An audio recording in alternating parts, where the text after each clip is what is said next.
अस्सलाम वालेकुम जी, मैं हूं ज़ियाब लोच और आप मुझे यूट्यूब चैनल पर मुलाहिज़ा फरमा रहे हैं।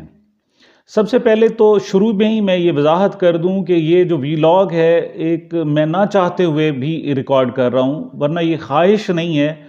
और क्या ही अच्छा होता कि इन मौज़ूआत पर और इन हवालों से हम बातचीत ना करते।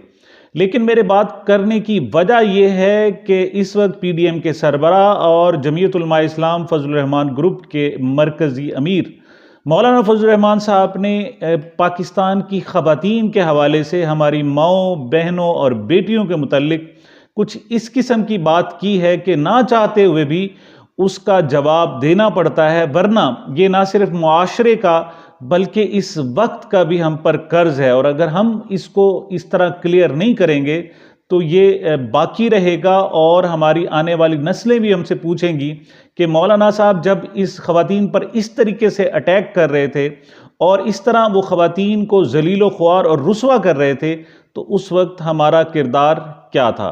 जी, इसकी तफसील मैंने तफसील आपको इंशाल्लाह बयान करनी है। और तफसील ये है कि सबसे पहले तो ये देखेंगे कि मौलाना ने ये बात क्यों कही और उसका मुहर्रिक क्या था। असल सूरत हाल इस तरह से है कि PTI की खातून रहनुमा हैं डॉक्टर यास्मीन राशिद साहिबा। इस वक्त 75 साल से ज़ायद उनकी उम्र है। वो इस वक्त इंतहाई शफीक खातून है और उन्होंने नवाज शरीफ के खिलाफ इलेक्शन लड़ा था और चंद सौ वोटों से हार गई थी। ये उस वक्त की बात है जब मुस्लिम लीग नून का लाहौर में तोती बोलता था। लेकिन अब बहुत ही हालत ख़राब हो चुकी है। लेकिन ये वो खातून रहनुमा हैं जो ना सिर्फ डट कर खड़ी हैं बल्कि वो लाहौर में इस शरीफ ख़ानदान का मर्दाना वार मुकाबला भी कर रही हैं। वो तमाम ख़वातीन को अपने और हजरात को बेटा कहकर बुलाती हैं। उनकी एक ऑडियो लीक हुई। ऑडियो लीक ये थी कि जो इस वक्त जमान पार्क में कुछ लोग वहाँ मौजूद हैं और ड्यूटी दे रहे हैं, उनमें ख़वातीन भी होती हैं। तो मोहतरमा डॉक्टर यास्मीन राशिद साहिबा को एक और PTI की खातून है जिनकी ड्यूटी लगाई गई थी कि वो ख़वातीन के हवाले से अरेंजमेंट्स और इंतजामात देखें। तो वो नौशीन साहिबा डॉक्टर यास्मीन राशिद साहिबा से कह रही हैं कि आपने हुक्म दिया था कि तमाम जो ख़वातीन आती हैं यहाँ पर वो रात को 10 बजे तक चली जाएं, लेकिन उन्होंने शिकायत की कि कुछ ख़वातीन ऐसी होती हैं जो उसके बाद भी मौजूद रहती हैं। अगरचे हमने उनको कहा है कि उनको वापस चले जाना चाहिए, लेकिन उन्हें कुछ ताख़ीर हो जाती है। जिस पर डॉक्टर यास्मीन राशिद साहिबा कहती हैं कि आपने अपना फ़र्ज़ अदा कर दिया, उनको कह दिया, अब उनके कुछ मामलात होंगे, कुछ काम होगा, उनके साथ अजीज़ व अक़रबा होंगे, इस वजह से वो ठहर जाती होंगी। तो ये एक ऑडियो लीक आई। इस पर मौलाना फजल रहमान साहब ने इसको आड़े हाथों लिया और उन्होंने कहा कि जनाब ये वही इखलाक बाख्तगी का कल्चर है जिसे हमारे मुआशरे पर मुसल्लत करने के लिए इमरान खान को हम पर मुसल्लत किया गया है। आम तौर पर जब जदीद ज़राए इस्तेमाल किए जाते हैं तो हमारे उलमा बहुत ज़्यादा तनकीद करते हैं, लेकिन जब अपनी बारी होती है तो सबसे ज़्यादा लैंड क्रूज़र, सबसे ज़्यादा गाड़ियाँ, हवाई जहाज़ों का सफ़र यही मौलाना करते हैं। तो अब ये मौलाना ने ये जो जवाब दिया ये भी ट्विटर पर दिया और उनके ऑफिशियल अकाउंट से दिया गया है। आपको याद होगा कि कुछ अरसा पहले भी मौलाना ने एक बहुत ही घटिया किस्म की बात की थी जिसका जवाब अनवर मकसूद जैसे दानिश्वर को देना पड़ गया था। और उन्होंने आकर कहा था, उनके अल्फाज थे, आपको याद होगा कि जब मौलाना वतन की माओं, बहनों और बेटियों के लिए गंदी ज़बान इस्तेमाल करते हैं तो जैसे उनकी माँ नहीं दोनों बाप थे।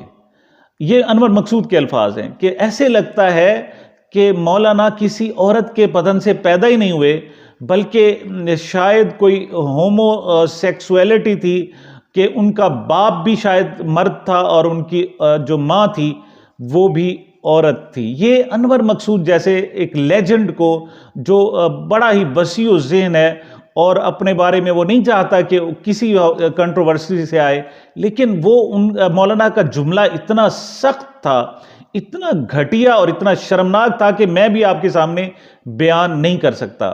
मैं मौलाना से अर्ज़ करना चाहता हूं कि मौलाना, आपको हमारे मुआशरे की जो ख़वातीन हैं उनका तो बहुत फिक्र रहता है और बड़ा ख्याल करते हैं, और आप कहते हैं कि ये तितलियां हैं। आप उनको अक्सर जब जिक्र करते हैं तो उनको औरतों के हवाले से नहीं, ख़वातीन के हवाले से नहीं, बल्कि आप जब याद करते हैं तो आपकी जो आंखों की बेशर्मी है वो उन्हें तितलियों के नज़र से देखती है, और वो कहती है जनाब कि ये नाजुक नाजुक तितलियां, और आप कहते हैं कि हम जनाब इतनी ज़मीन गर्म कर देंगे कि इन नाजुक नाजुक तितलियों की जनाब पाँव नहीं रखे जा सकेंगे। और जब आप ये लफ्ज़ कह रहे थे तो उस वक्त आपकी शक्ल देखने वाली थी, और अगर हमारे यहाँ कोई तजिया निगार ऐसे होते और ख़ास तौर पर फेस रीडिंग के हवाले से, तो वो बताते कि आप पर उस वक्त शर्म का कौन सा दर्जा था जो उस वक्त आपके चेहरे पर मौजूद था। बहरहाल देखें, आप सिर्फ इन ख़वातीन, हमारे माशरे की ख़वातीन के पीछे ना फिरें।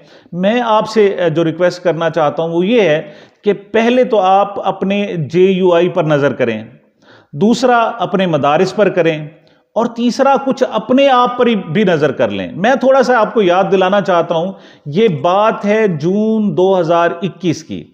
उस वक्त एक साबिर शाह नामी एक लड़के ने शिकायत की कि जमीयत उलमाए इस्लाम लाहौर के जो नायब अमीर हैं मुफ्ती अजीज़ुर रहमान, उसने शिकायत की कि वो उनसे ज़्यादती करते हैं और अरसे से ज़्यादती कर रहे हैं। इस पर इंक्वायरी हुई और उस नौजवान को झूठा करार दिया गया और उसे कहा गया कि तुमने ये सख्त किस्म का इल्ज़ाम लगाया, अब लिहाजा तुम्हें सज़ा मिलेगी।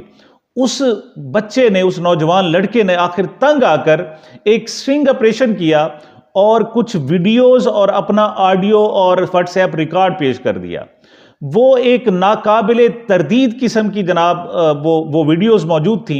उस बच्चे ने, उस लड़के ने बताया कि कुछ अर्सा पहले उसको जो ये फाजिल के इम्तिहानात होते हैं और मदारिस के इम्तिहानात होते हैं, उसमें 3 साल के लिए उसको नाहिल करार दिया गया, और नाहिल करने वाले भी मुफ्ती अजीज़ुर रहमान थे, जो जामिया इस्लामिया मंजूर इस्लाम के शेखुल हदीस हैं और जो बड़े बड़े इन मौलाना फजल रहमान की कम्युनिटी के जय्यद उलमा के असातिज़ा में से शुमार होते हैं।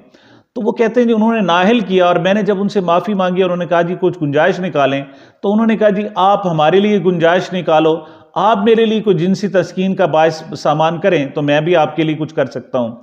तो कहते हैं जी मुझे ना चाहते हुए भी मुझे उनके साथ अपने जिनसी ताल्लुकात कायम करने पड़े। ये FIR का मतन है जो मैं बता रहा हूँ। वो कहते हैं जी कि 3 साल तक मौलाना हर जुमे को और जुमा की नमाज से कब्ल उनके साथ ज्यादती करते थे और उनके साथ बदकारी करते थे, और उसकी उन्होंने वीडियो दिखाई, और एक और वीडियो भी उसने पेश की कि जिसमें जनाब मौलाना कुरान मजीद पढ़ा रहे हैं और हदीस पढ़ा रहे हैं, हाथ में उनके बुखारी शरीफ है और वो शर्मनाक हरकत करवा रहे हैं। ये उनकी सूरत हाल थी। तो जब ये साबिर शाह ने ये वाकया सामने लाए तो सबसे जो पहला रद्द अमल था वो मौलाना था। मौलाना ने कैटेगोरिकली उसे कहा कि जनाब मुफ्ती अजीज़ुर रहमान साहब में तो ये एबिलिटी नहीं है कि वो इस तरह से सेक्सुअल एक्ट परफॉर्म कर सकें, लिहाजा ये झूठ है। लेकिन ये भला हो साइंस का कि उसमें ऐसी चीज़ें मौजूद हैं कि उनकी तरदीद नहीं की जा सकती, वरना तो क्या प्लेथन लगाते और क्या जनाब मलमाकारी करते, और उनको जैसे कहा जा रहा था कि वो तो अजीम तरीन शख्सियत हैं, वो तो असलाफ के बुजुर्गों में से एक बुजुर्ग हैं और उनकी निशानी है। बहरहाल जब ये मामला बढ़ा तो सबसे पहले तो उनकी मदरसे की जो इंतज़ामिया थी उन्होंने मौलाना को फारिग किया। फिर उसके बाद हज़रत मौलाना फजल रहमान साहब, आपने उनसे ला तल्लकी का ऐलान किया था, हालांकि आपका ये रिकॉर्ड पर मौजूद है बयान कि आपने कहा था जी ये उनके खिलाफ साजिश की गई है, वो तो इस काबिल ही नहीं है। और उसके बाद मुफ्ती अजीज़ुर रहमान साहब ने ये मतलब रिकॉर्ड पर बातें हैं, कुरान पाक पर हाथ रख के कसम उठाई थी कि मैं इसमें मुलव्विस नहीं हूं। लेकिन जब ये केस आगे बढ़ा और उन्हें अंदाजा हुआ कि अब उनकी जनाब छुटकारा इससे मुमकिन नहीं है, तो फिर उनकी गिरफ्तारी हुई। फिर भी वो तरदीद करते रहे। आखिरकार उन्होंने कहा कि जी मैं वाकई ये जनाब ज्यादती कर बैठा हूं और मैं उस पर झूठ दर झूठ बोलता रहा और ये मुझसे गलत हुआ है, और फिर ये चीज़ें वो उन्होंने रिकॉर्ड पर ले आई। लेकिन इसमें जो शर्मनाक किरदार है वो खुद मौलाना फजल रहमान साहब का है कि उन्होंने कहा था कि ये झूठ बोला जा रहा है जनाब, वो लड़का झूठ बोलने वाला है। फिर मौलाना गिरफ्तार हुए, उनके बेटों की जमानत हुई, मुफ्ती अजीज़ुर रहमान साहब। और फिर मैं खुद मौलाना साहब से पूछना चाहूँगा, मौलाना साहब आपको इनकी फ़िक्र तो पड़ी हुई है, आप कहते हैं जी अखलाक बाख्तगी हो रही है, उनकी कोई माँ बहन बेटी कोई नज़र आ जाए। अच्छा, जबकि आप ये बताएं कि वो मौलाना साहब के मुकदमे का क्या बना, वो क्यों रिहा हो गए, उनकी आखिर वो क्यों इंजाम तक, कम से कम एक सिंपल एग्जाम्पल तो आप ठहराते ना कि देखें जी गलत अगर होता है हमारे मदारिस में होता है तो देखें हमने सजा भी दी है। लेकिन आपने एक शख्स को भी सजा नहीं होने दी और आप दूसरों पर लट उठाकर पीछे।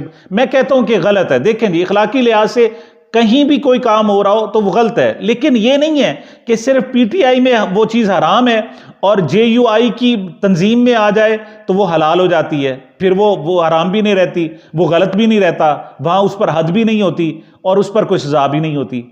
मौलाना इस तरह ना करें, आप हमारे लोगों का दिल दुखाते हैं। आप कहते हैं ना कि इस इखलाक बाख्तगी के लिए इमरान खान को मुसल्लत किया गया है। इमरान खान को आप जैसे उलमा से कौम को छुटकारा दिलाने के लिए उन्होंने मुसल्लत किया गया है और वो इसमें काफ़ी हद तक कामयाब हो गया है और वो नाकाम भी हो जाए आप उसे फौरी तौर पर ना, लेकिन आप याद रखना अब कौम बाशऊर हो चुकी है, अब वो आपके कम से कम झांसे में आने वाली नहीं है। लेकिन खुदारा आप हमारी माओं की, बहनों की, बेटियों की इज्जत करना सीखें और इज्जत किया करें। ये मैं अनवर मकसूद के अल्फाज आपको बता रहा हूं, वरना आप मुल्तान में क्या करते रहे और यहां क्या कुछ होता रहा वो फिर मजबूरन फिर बताना पड़ेगा, जो लोगों के मुंह में कहानी है। तो मैं एक बार तो फिर गुजारिश करूंगा कि प्लीज़ औरतों की इज्जत करना सीखें, यही सुन्नत रसूल सल्लल्लाहु अलैहि वसल्लम है और आप अपनी शरीयत कम से कम नाफिज ना करें। मुझे मेरे इस चैनल को अपनी मोहब्बत और दुआओं में याद रखिएगा। मिलते हैं एक वक्फे के बाद।